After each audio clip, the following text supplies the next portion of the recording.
अभी नया एसओपी आया है जो 1 सितंबर 2020 से लेके 30 सितंबर तक होगा। स्टेट गवर्नमेंट ने एक नया एसओपी इशू किया है, ये अनलॉक 4 पीरियड के चलते। तो मैं कुछ मोटा मोटा चीज़ जो है अपना ईटानगर का जो डेनिजेंस है उनको बताना चाहता हूँ, क्योंकि कई बार कुछ कन्फ्यूजन्स होंगे, लोग बाहर से आना चाहता है तो कुछ चीज़ों का थोड़ा सा मैं खुलासा कर देता हूँ। अभी जो है नया एसओपी के हिसाब से रैपिड एंटीजन टेस्ट जो चेक गेट पे होगा वो कंटिन्यू होगा। वो सुबह 8 बजे से लेके शाम 8 बजे तक होगा।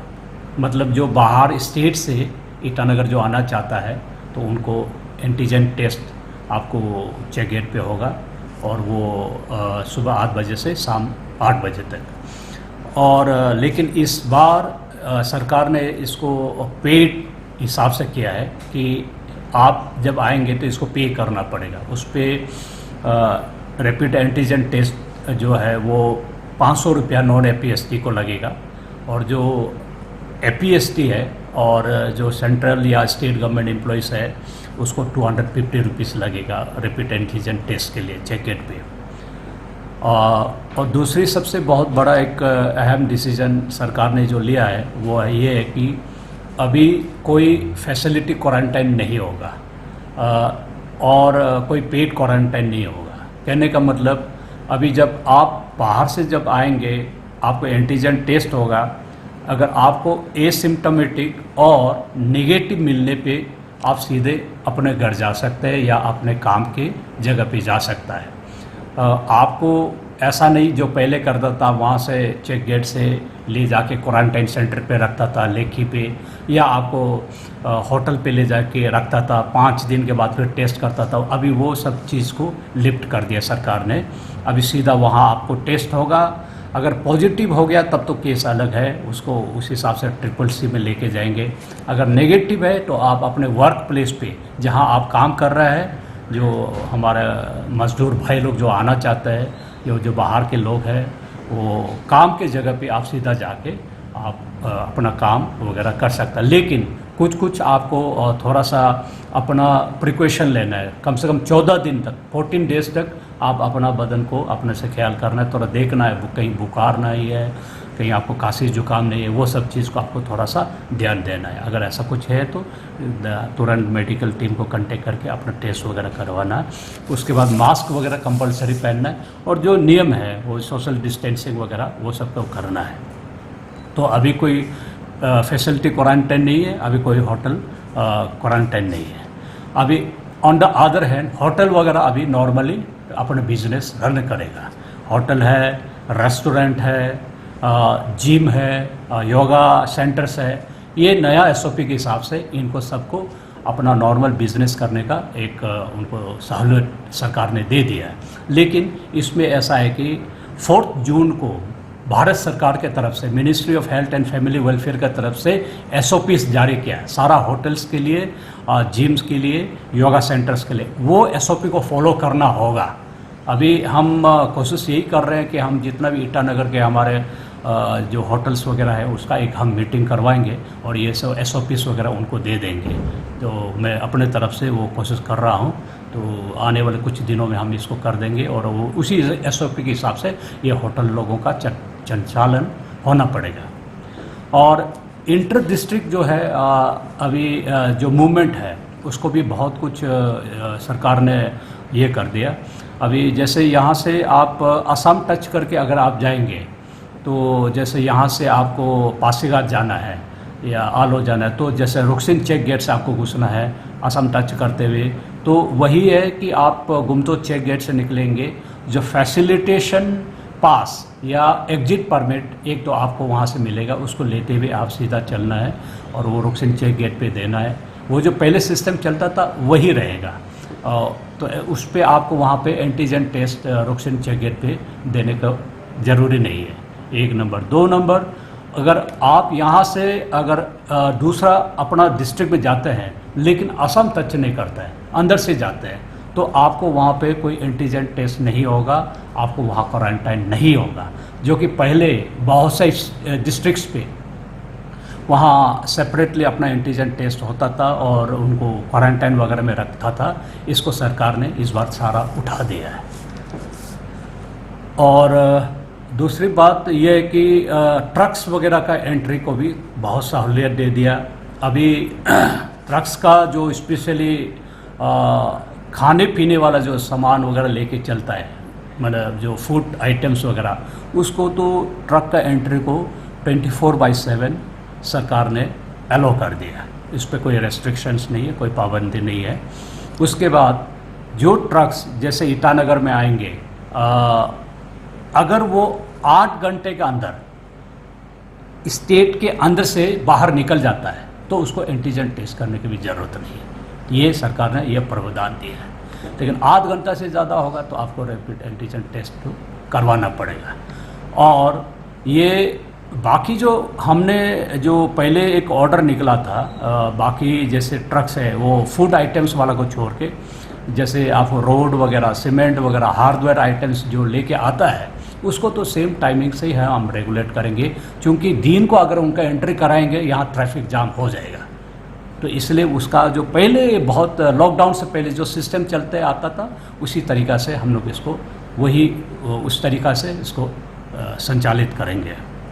तो ये हो गया ट्रक्स के मूवमेंट के बारे में। और जो इंटीरियर अभी भी जैसे कुरुंकुमे, करादादे, अपर सुबनसिरी, लोअर सुबनसिरी, यहाँ से जो हमारे यहाँ से होके जाना चाहता है ईटानगर कैपिटल रीजन से, वो भी घूमतों से ही कंटिन्यू करें जो पहले हमने जैसा ऑर्डर दिया था। और कुछ ट्रक्स जो है उसका ऑर्डर हम अभी निकल रहे हैं जो ईटानगर के लिए आना चाहता है, ईटानगर सिटी के लिए, वो अभी हम उसको होलोंगी से एंट्री का परमिशन दे देंगे। नाहरलगुन और बंदरदुआ करसिंगशाह का ट्रक्स कंटिन्यू आप बंदरदुआ से आ सकता है, लेकिन ईटानगर वाला गाड़ी को हम ईटानगर होलोंगी से हम अलाउ करेंगे। ये हो गया ट्रक्स के बारे में। उसके बाद जो मैं शेयर करना चाहता हूँ आप लोगों के साथ में वो ये है कि कुछ अभी ऐसा है, सरकार ने स्पेशली जो न्यू नॉर्मल लाइफस्टाइल है, अभी जैसे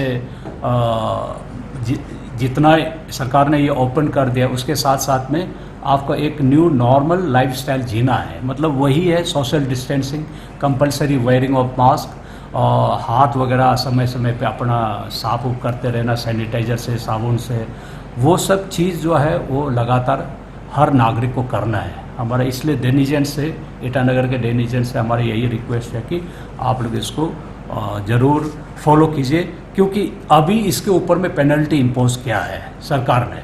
जो मास्क नहीं पहनेंगे उसको 500 रुपीज़ का फ़ाइन इम्पोज करने को ऑथराइज़ किया है। उसके बाद में अगर थूकने वाला कहीं स्पिटिंग हो गया, पान या गुटखा उटका जो भी खा के अगर थूकेगा उसको 200 रुपये फ़ाइन।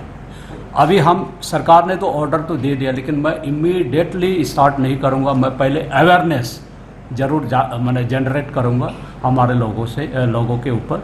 तो मैं अपना जो district information public relation officer को ऑलरेडी मैंने डायरेक्शन दे दिया कि वो पब्लिक एड्रेस सिस्टम से अभी जगह जगह जाके सबको अभी कम से कम 2-4 दिन हम आप लोगों को इसका अवेयरनेस देंगे। उसके बाद हम इसको हमारा मजिस्ट्रेट और पुलिस लगा के सख्त कार्रवाई करना शुरू करेंगे। इसलिए मेरा रिक्वेस्ट है हमारे पब्लिक के मतलब जो हमारे डेनिजन्स है ईटानगर कैपिटल रीजन को कि आप लोग ये SOP को फॉलो कीजिए, जो न्यू नॉर्मल लाइफस्टाइल है उसको फॉलो कीजिए, मास्क वगैरह कंपलसरी पहनिए, भीड़ भाड़ जगह पे अपना से थोड़ा सावधानी बरतिए। तो ऐसा करके हम कोरोना को थोड़ा कंट्रोल कर पाएंगे। तो अगर वो नहीं होगा तो आपको कानूनन बहुत सख्त कार्रवाई करना पड़ेगा। ये मैसेज मैं मेरे अपने ईटानगर के जो डेनिसेंस है उनको देना चाहता था, इसलिए मैं आपको एड्रेस किया। Thank you very much. Sir एक चीज़ जानकारी और चाहिए था, वो कोविड केयर सेंटर का भी यूटिलिटी किस टाइप से कर रहे हैं आप? अभी ऐसा है, कोविड केयर सेंटर जो है वो कंटिन्यू रहेंगे, क्योंकि जो पॉजिटिव केसेस वगैरह आपको मिलेगा वो कोविड केयर सेंटर में जाएंगे। लेकिन अभी फैसिलिटी क्वारंटाइन वो नहीं होगा। अब जैसे आपको चेक गेट पे आएंगे, आपको टेस्ट करेंगे, तो अगर पॉजिटिव मिलता है, पॉजिटिव में भी दो किस्म के, अगर आप सिम्टोमेटिक है तो सीधा वो तो कोविड केयर सेंटर में जाना पड़ेगा, मतलब काशी सर्दी जुकाम कुछ उसका लक्षण है तो वो तो जाना पड़ेगा। लेकिन अगर आप एसिम्टोमेटिक है कि आपको बुखार नहीं है कुछ नहीं है लेकिन पॉजिटिव आ रहा है, तो आपको सरकार ने सहूलियत तो दिया, आप घर पे होम क्वारंटाइन हो सकता है, बशर्ते कि आपके पास सेपरेट रूम हो, टॉयलेट वगैरह सेपरेट हो, अच्छा कमरा हो, ये सब रहने से आपको सरकार कंसिडर कर सकता है। लेकिन वो करने के लिए भी आपको कुछ SOPs वगैरह फॉलो करना पड़ेगा। अगर उसमें थोड़ा फेलर हो जाने से फिर आपको वहाँ से ले जाके फिर कोविड केयर सेंटर में आपको लेके जाएंगे। तो कोविड केयर सेंटर जो है वो फंक्शनल होगा, सारा डॉक्टर्स वगैरह वो बराबर काम करते रहेंगे, और कोविड केयर सेंटर अभी तक सरकार के हिसाब से अभी तक फ्री होगा, उसका खाना पीना वहाँ मेडिसिन जो भी करना होगा वो सरकार देखभाल वगैरह सरकार अपने तरफ से करेंगे। सर वो दुकान का लेफ्ट राइट जो सिस्टम था वो जी, वो दुकान का जितना भी लेफ्ट राइट वाला सिस्टम है वो भी सारा उठा दिया, अब वो नहीं रहेगा। वो हमने 31 अगस्त तक के लिए किया था, अब वो बिल्कुल नहीं रहेगा, इसलिए कोई कन्फ्यूज़न नहीं है। दुकान वगैरह भी अपना आराम से यूजुअल और नॉर्मल बिजनेस कीजिए। सिर्फ ये है कि सोशल डिस्टेंसिंग, ओवर क्राउडिंग होने मत दीजिए। मैं दुकानदारों को यही रिक्वेस्ट करूँगा, थोड़ा सा ये हम केयरलेस नहीं होना है। सरकार इतना ओपन कर दिया बोल के अगर हम केयरलेस होगा रिस्क है। जिस तरीक़ा से अभी हम बहुत से स्टेट से सुनाई देने को मिल रहा है, जैसे आसाम से कुछ सुनने को मिल रहा है कि अभी वहाँ जो स्पाइकिंग मतलब नंबर इतना बढ़ रहा है कि अभी हॉस्पिटल्स में भी इनका थोड़ा तकलीफ हो रहा है। तो अगर हम थोड़ा सा इसमें लापरवाही होगा तो हमारे लिए रिस्क ज़्यादा है। सरकार ने इतना सहूलियत दिया, इतना फ्री दे दिया, उसका मतलब ये नहीं कि आप बिल्कुल भूल के, मतलब जिस हिसाब से अभी देख रहा हूँ मुझे जो मार्केट वगैरह में बिल्कुल लोग मास्क नहीं लगा रहा है, ऐसा मत कीजिए, ये भूल मत कीजिए। ये काफ़ी रिस्क हम ले रहे हैं। ओवर क्राउडिंग मत कीजिए और थोड़ा सा सोशल डिस्टेंसिंग करके अपने से इंडिविजुअली हर आदमी को हम अपने तरीक़ा से हमको सतर्क होना है। ये चीज़ हमें अपने से करना पड़ेगा, मेरे लिए कोई नहीं कर देगा, मेरा भाग को हमें खुद करना पड़ेगा। ऐसा करके हम सब मिलके ही कोरोना के अगेंस्ट फाइट कर सकते हैं।